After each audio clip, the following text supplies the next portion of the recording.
Yawwa kamar yadda muka yi bayani kun ga dai wannan shine open din, na riga na yi claim allocation dina wanda suka bani wato guda 10.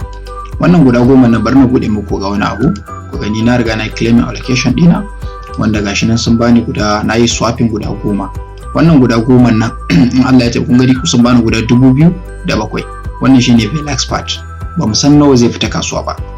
Allocation din mutanen da suka yi siye shi participant shine 2422. Muka je muka duba dollar nawa aka samu a nan wajajen kun gani 61,122 US dollar aka samu liquidity yanzu na haka. Wannan abun bari na faɗa muku dangane da wannan IDO din nan. Total supply din shi gashi nan I think 100 million ne ko, I think its total supply is 100 kun ga nan 100 million ba 10 million bane, ba 100 million I think, saboda yanayin ina da nisa da ku amma na san is 100 million. So now wannan Belas part din su da ma ga shi kana bari mu shiga website din su ku gani yanda yake tafiya. Wannan shine kamfanin Belas part ku gani, the officially endorsed Belas Launchpad kun gani. Su ma waɗannan how it works kun gani, the first deflation launchpad on Belas chain. Wannan Belas chain din shine wannan solar yake kan shi, solar network, ina fata kun fahimta. So anan wajen shi ma karan kanshi ba ƙananan kuɗi za a samu ba kun gani. Ga wannan din token information ga yanda ake sai da shi, public price 26 million, supply at listing, initial market cap $130 USD, maximum supply din shi kun gan shi gashi nan 1 billion ne, sorry 1 billion gashi nan, wannan tunda million ne, wannan is 1 billion abinda suka yi shi total supply, maximum supply din shi 1 billion. So now abinda muke tunani shine dangane da wato wannan coin din ko kuma muke gani shine idan zai zama da cewa total supply din shi is 1 billion sannan kuma initial wato market cap din shi is 130, so zai zama da cewa price din shi is low, is very low. So amma compared to yanda aka zo aka same kuɗi a wato nan wajajen kun ga a nan kuma muna 60, kun ga na san zai zo ya resume at least ya kai kusan irin 80,000 US dollars nan abinda za a samu. Total fund swaps kun gani 61,705 BUSD abinda aka yi swap din shi kenan. Ni ma ina cike da $10 dina da aka bani da swapping kun ganta na BUSD. So now su wa'annan Belas part din su ma ya abubuwan zai rinka tafiya. Abinda muke tunanin shine su ma is a part kamar yadda na faɗa muku akwai market cap, bari na shiga. Sorry na san cewa bidiyoyi na sukan ɗan yi tsayi amma ba wani abu, ina nuna muku wasu abubuwa ne domin ku ranka gani. Kamar yadda part wannan ai is a BSC part kun gan shi, wannan company we call it BSC part, wannan shine part din BSC part. So shi karan kanshi wannan din ba wai yana nuni da cewa wannan Belas part din shi ma ba zai zama to kamar wannan part din ba, ya zama da cewa za ka yi connecting wallet ɗinka domin ka rinka samun kuɗi. Akwai KCC part, an samu KCC part nan shi nan su ma ɗin part ne mai zaman kanshi wanda lokacin da suka raba KCC part an ba da shi da yawa, KCC part an ba da shi ma da yawa. Fully diluted market $144, $135, $316. Kun ga mutane suna wato selling din market cap din shi $3,605,840. Sannan wannan KCC part din ga website din su dan kana so ka samu information da kansu.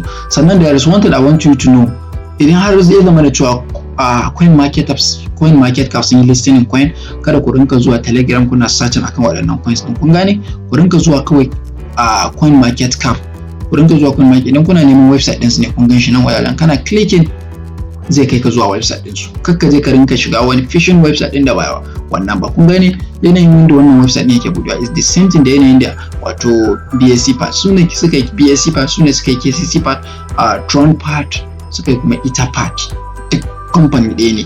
So amma kuma yanayin yadda suke bawa jama'a kuɗaɗe da sauransu, shi yasa I decided to be in BSC part. BSC part shine kusan wato yawancin abin da yanzu mutane suke kan shi, akwai abin da mutane suka shigo harkan crypto ba za su san menene wannan abu ba. Shi BAC part, BAC shine yawanci yanzu wanda aka fi tafiya tare da shi because of less charging da sauransu, kuma ya zama da cewa mutane yawanci sukan yi kokari idan sun yi wani coin sukan tura shi zuwa PancakeSwap, kuma PancakeSwap we all know that yana amfani ne da BAC network. So BAC network, that's what makes me to be in BAC part, shine yasa na zama a cikin BAC part, ya zama da cewa ina aiki tare su. So amma kuma kamar yadda muka bayani a baya, kafin ka zama cikakken member na shi wato wannan company din, zai zama da cewa kana ɗaya daga cikin waɗannan tiers din.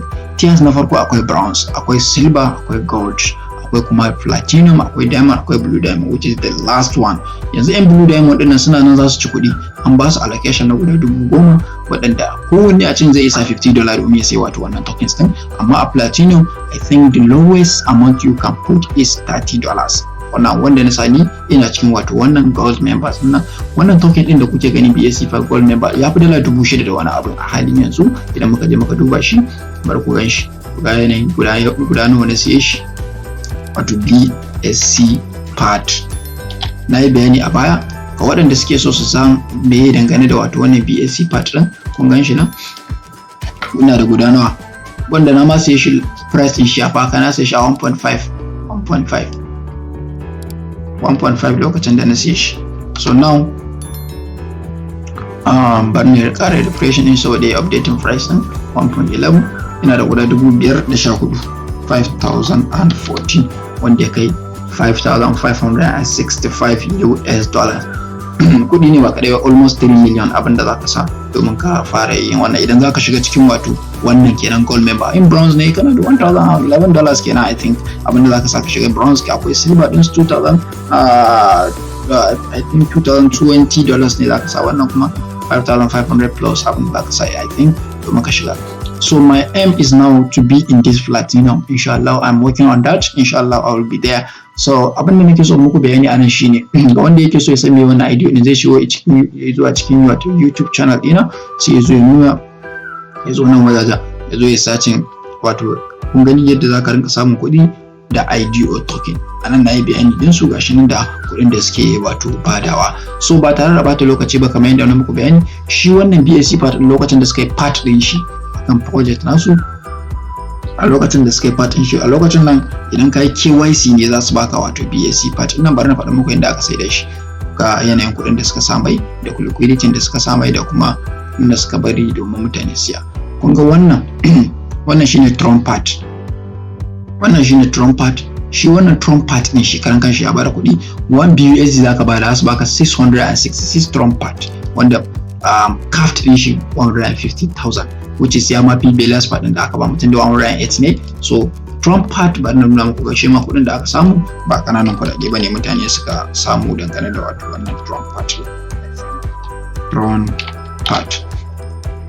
Bar ku gan shi ko kuma price din shi. Trump part yana 0.069 ko, so in ya zama da cewa 1 BUSD ba kun san $1 ai, $1 just $1 abin da za ta baka 666 shine ka samu $46. To at least a ce ka sa irin $50 saboda I think inda suka bada shi da yawa haka akan wato 150,000 to za su iya cewa allocation din masu gold member wato mu kenan lokacin ban shiga cikin platform din ba, za su iya cewa za su ba mu kaman $50. So ya kace 46, so 46 times 50 which is kudi ne mai yawa. 46 times 50 kunga za ka samu $2,300 with just $50. So idan kana bin project din nan before you know lokaci kalilan za ka samu kudade ba kanana ba. Sannan bari na jira da ku zuwa ga wato wannan BAC part din da nuna muku kudaden da aka samu. Wallahi mutane an samu kudi da BAC part din lokacin da suka yi launch din abun suna BAC part. Kun gan shi nan lokacin da suka fitar da shi shine 1 BUSD. Kun ga dai a yanzu kun ga dai kudin shi 525,000. Wayo Allah, we have missed 525,000 at least to me. A lokacin kun gani lokacin da suka fitar da shi, a lokacin gaskiya babu coin din balle kai stake din shi, babu shi. So what you will do is that zaka zo kai KYC ne, idan ka tabbata kana da kuɗin ka zaka zo kai KYC, idan ka zo kai KYC zaka yi connecting wallet ɗinka wato MetaMask. Na faɗa muku cewa sai da MetaMask ake aiki akan wannan platform ɗin. Zaka yi connecting ɗin MetaMask ɗinka, idan ka zo kai connecting MetaMask ɗinka sai ka zo wajen swapped. Wallahi kun san wannan abun nawa yaje, sai da yaje 7.5 US dollars, sai da yaje 7.5 which $1 with $1. Okay, oh my god, bari na faɗa, bari mu calculation ku gani. 7.5 times 50, $375 with just $1 BUSD dollar zaka samu $375. So wannan abun na masu kuɗi ne tsakani ga Allah. Ga waɗanda suke da umma baka da kuɗi za ku yi haɗaka kai da wani wanda kasancewa mutumin ka ne kuna harkar ta crypto tare domin ku zo ku sayi wato wannan project is quite good. I'm enjoying it. Tsakani ga Allah yana bada kuɗi. No matter how deep market it is, you will survive with this token, inshallah. With this launchpad, inshallah, you will survive. Like ranka samu na abin da zaka samu. Yesterday sun yi Flourishing AI nasa $6. Yesterday duk da sun bani kaɗan nasa $6. To wallahi abin da na zo na duba shi yanzu ya kai $6 na sa kawai. Ana allocating ina zai na nuna min $20. $6 kawai na sa zai na nuna min $20, which is I hold it, I didn't sell it. Ina jiran shi na san cewa it will eventually go to another target.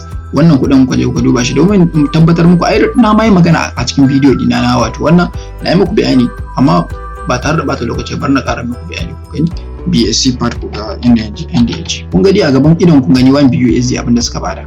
Kuma na nuna muku yanda nawa yake. Yanzu a ce ma kawai a just one din. Kuga a just one din ba a yanzu a yanda yake price ɗin a ce wai kama manta baka saida ba. Kunga 50 times 1.11 kun gani $55 $1 ta dawo $55. Kai no matter how you make money with this platform, they are doing their best to make sure that their customers are making money.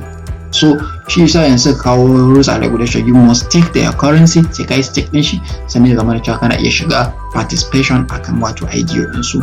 This is the best IDO company that I know waɗanda suke ba mutane kuɗaɗe masu yawa, amma very soon in our next video zan ƙara yin bayani akan another IDO waɗanda ake iya a samu kuɗi can ƙarsu, which is su ma waɗannan they are quite good. Sannan amma zai zama da cewa investment ɗinka from $300 ne and above, su ma they are quite good gaskiya, saboda na ga waɗanda suke kan wato waɗannan network ɗin kuma suna biya ne akan su kuma su ma suna samun kuɗi. So I think wannan abubuwa namu na wato harkar crypto ɗin na ba wani abu ne wanda zaka zo kana ɓoye wa jama'a, kawai ka fito da ita open, kawai kowa ya kuɗi, kowa ya samu kuɗi insha Allah.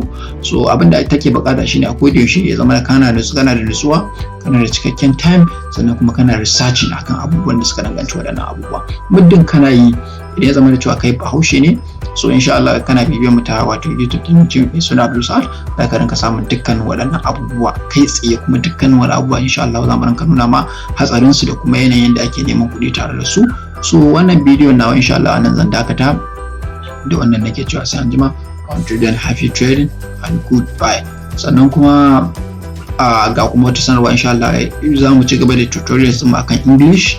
A bidiyo din mana gaba za mu fara yin English tutorials akan abubuwan da suka danganci shi wannan cryptocurrency din.